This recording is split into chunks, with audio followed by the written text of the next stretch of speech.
ย้อนไปในสมัยโบราณที่มนุษย์ยังไม่เข้าใจโลกของเราดีในยามค่ำคืนที่เงียบสงบผู้คนในหมู่บ้านโบราณกำลังหลับไหลจู่ๆเสียงคำรามใต้พื้นพิภพก็ปลุกพวกเขาตื่นขึ้นมาภูเขาที่พวกเขามองเห็นทุกวันเกิดปริแตกพ่นลาวาร้อนระอุออกมาก้อนหินติดไฟโปรยปลายลงมาราวกับสายฝนหมอผีประจำหมู่บ้านอาจจะงุนงงสงสัยว่าเพราะเหตุใดเทพเจ้าแห่งผืนดินจึงลงโทษพวกเขาปัจจุบันมนุษย์เริ่มเข้าใจสิ่งที่เกิดขึ้นใต้พิภพในใจกลางของโลกและในอนาคตเราอาจพร้อมรับมือกับการปะทุของภูเขาไฟหรือคลื่นสึนามิได้ดียิ่งขึ้นอับดุลไททูบชวนทุกคนมาร่วมเดินทางไปกับคลิปนี้เพื่อไปค้นพบเหตุการณ์สำคัญที่ช่วยให้มนุษยชาติเข้าใจในเรื่องผืนแผ่นดินในเวเกเนอร์กับทฤษฎีแผ่นเปลือกโลกสมองที่มีสุขภาพสมบูรณ์และพร้อมรับองค์ความรู้ใหม่ๆเป็นปัจจัยสำคัญในการเรียนรู้อย่างมีประสิทธิภาพด้วยคุณประโยชน์จากกรดไขมันโอเมก้า 3 อย่าง Clarity Omega 3 Norway Daily น้ำมันปลาที่คิดค้นสูตรและผลิตในนอร์เวย์ประเทศที่เป็นที่ยอมรับในระดับโลกด้านมาตรฐานการผลิตน้ำมันปลาศึกษาข้อมูลเพิ่มเติมของแบรนด์ที่ผมไว้ใจได้ที่ clarity.asia/abdulchannel หรือคลิกลิงก์ใต้คลิปได้เลยครับ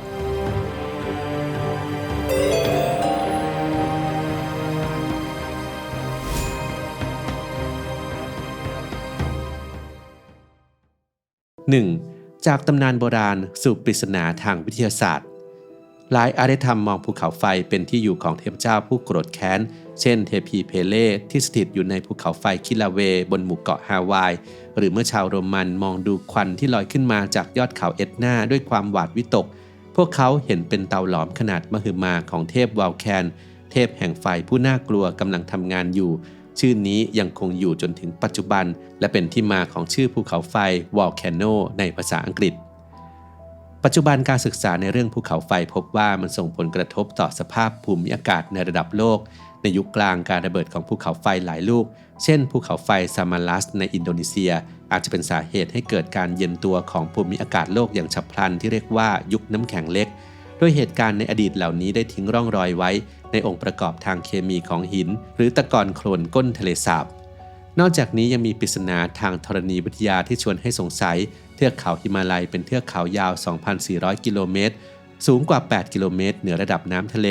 แต่ว่าบนไหล่เขาที่ปกคลุมด้วยหิมะตลอดเวลาแห่งนี้กลับพบหินที่ไม่คาดคิดซึ่งมีซากดึกดำบรรพ์ของสัตว์ทะเลได้หรือในอีกมุมหนึ่งของโลกนักวิทยาศาสตร์ได้ขุดพบซากฟอสซิลของบาซิโลซอรัสญาติห่างๆของวาฬที่สูญพันธุ์ไปแล้วกลางทะเลทรายอียิปต์และในแถบเมดิเตอร์เรเนียนของกรีซเราจะพบเปลือกหอยและหอยโบราณที่กลายเป็นหินได้โดยง่ายนี่เป็นเพียงหนึ่งในหลักฐานที่ทุกคนสังเกตเห็นได้ง่ายๆที่จะช่วยให้เราเข้าใจเรื่องราวของโลกใบนี้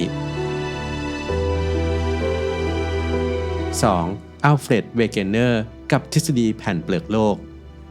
ในอดีตการอธิบายการก่อตัวของภูเขาใช้ทฤษฎีการหดตัวเนื่องจากความร้อนโลกซึ่งกำลังเย็นตัวหดตัวเข้าหาตัวเองเหมือนผลไม้ที่กำลังแห้งสร้างรอยย่นและก้อนนูนบนพื้นผิวส่วนการอธิบายถึงการมีอยู่ของสิ่งมีชีวิตชนิดเดียวกันทั้งสองฝั่งมหาสมุทรเช่นการพบลีเมอร์ทั้งในมาดากัสการ์และอินเดียก็เกิดจากการจินตนาการว่าเคยมีการเชื่อมต่อระหว่างทวีปขนาดใหญ่ที่หายไปคล้ายสะพานหินที่พังทลายลงทำให้สิ่งมีชีวิตบางชนิดข้ามไปได้หากพิจารณาแยกกันคำอธิบายสำหรับแต่ละปัญหาอาจจะดูเหมือนถูกต้องแต่คำอธิบายเหล่านี้มักขัดแย้งกันเองนักอุตุนิยมวิทยาชาวเยอรมันอัลเฟรด เวเกเนอร์มองว่าสิ่งสำคัญคือต้องพิจารณาคำถามเหล่านี้ทั้งหมดเป็นส่วนหนึ่งของภาพรวมและค้นหาคำตอบจากหลากหลายสาขาวิชาแทนที่จะยึดติดอยู่กับสาขาเดียวเวเกเนอร์รวบรวมเบาะแสโดยเบาะแสแรกนั้นคือชายฝั่งของทวีปบางแห่งที่ดูเหมือนจะเข้ากันได้เหมือนชิ้นส่วนหนังสือพิมพ์ที่ฉีกขาดเบาะแสที่2คือความคล้ายคลึงกันอย่างมากระหว่างชั้นทางธรณีวิทยาของทวีปที่ห่างไกลกันในปัจจุบันเหมือนชิ้นส่วนแยกกันของเค้กก้อนเดียวกันและเบาะแสที่3การมีอยู่ของซากดึกดำบรรพ์ที่เหมือนกันทั้งสองฝั่งมหาสมุทรในปี 1912 เวเกเนอร์นำเสนอทฤษฎีการเคลื่อนที่ของทวีปเขาจินตนาการว่าทวีปเป็นแผ่นที่เคลื่อนที่ได้เมื่อแผ่น2แผ่นชนกันพวกมันจะดันเข้าหากันสร้างรอยพับและโป่งนูนขึ้นแบบภูเขาแต่ทฤษฎีของเวเกเนอร์ก็นำไปสู่คำถามสำคัญอะไรคือพลังงานมหาศาลที่เคลื่อนย้ายทวีปทั้งทวีปได้คำถามนี้ไร้คำตอบอยู่เป็นเวลานานจนเวเกเนอร์เสียชีวิต โดยไม่สามารถพิสูจน์สมมติฐานของเขาได้จนถึงกลางศตวรรษที่ 20 ก็มีการมาถึงของเทคโนโลยีและสาขาวิชาใหม่ๆเช่นการศึกษาเรื่องสนามแม่เหล็กโลกบรรพการ 3. โครงสร้างของโลกและศาสตร์แห่งแม่เหล็กโบราณเปลือกโลกประกอบด้วยหิน3ประเภทหลักหินอัคนีที่เกิดจากแมกมาเช่นหินบาซัลต์และหินแกรนิตหินตะกอนที่เกิดจากการสะสมอนุภาคในน้ำหรืออากาศซึ่งสามารถเก็บรักษาซากสัตว์เป็นฟอสซิลและหินแปรที่เกิดจากหินประเภทอื่นผ่านแรงกดและอุณหภูมิสูงเช่นหินอ่อนและหินชนวนโลกมีสนามแม่เหล็กที่สร้างแมกนิโตสเฟียร์ปกป้องเราจากลมสุริยะขั้วแม่เหล็กของโลกมีการกลับขั้วเป็นวงจรหินที่มีส่วนประกอบของเหล็กจะบันทึกทิศทางของสนามแม่เหล็กโลกไว้เมื่อแข็งตัวนักวิทยาศาสตร์พบว่าหากใช้สันกลางมหาสมุทรเป็นแกนสมมาตรการสลับขั้วของสนามแม่เหล็กในหินจะเป็นภาพสะท้อนทั้งสองด้านเหมือนมีสายพานยักษ์พัดพาหินออกจากกันนี่คือศาสตร์แห่งสนามแม่เหล็กโลกบรรพการซึ่งเป็นกุญแจสำคัญในการเข้าใจกลไกของดาวเคราะห์ 4. กลไกขับเคลื่อนมหาทวีปการขยับทวีปทั้งทวีปต้องใช้พลังงานมหาศาลในระดับดาวเคราะห์ที่ต้องคงอยู่เป็นเวลาหลายล้านปี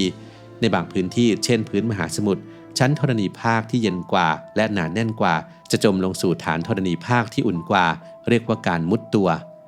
ฐานธรณีภาคมีความแข็งแต่สามารถเสียรูปภายใต้อิทธิพลของแรงมหาศาลที่กระทำเป็นระยะเวลานานและเมื่อทั้งแผ่นค่อยๆเคลื่อนที่มุดตัวลงที่ขอบอีกด้านก็จะเคลื่อนตามมาด้วยดังนั้นมันจะทิ้งช่องว่างไว้และช่องว่างจะถูกเติมเต็มด้วยแมกมาซึ่งจะแข็งตัวเมื่อเย็นลงและรูรั่วจะถูกอุดวนเวียนอยู่แบบนี้หลายพันล้านปีเหนือขึ้นไปบนฐานธรณีภาคคือพื้นมหาสมุทรซึ่งอยู่ในระดับเดียวกับเปลือกทวีปเมื่อแผ่นธรณีภาคที่อยู่ด้านล่างเคลื่อนตัวไป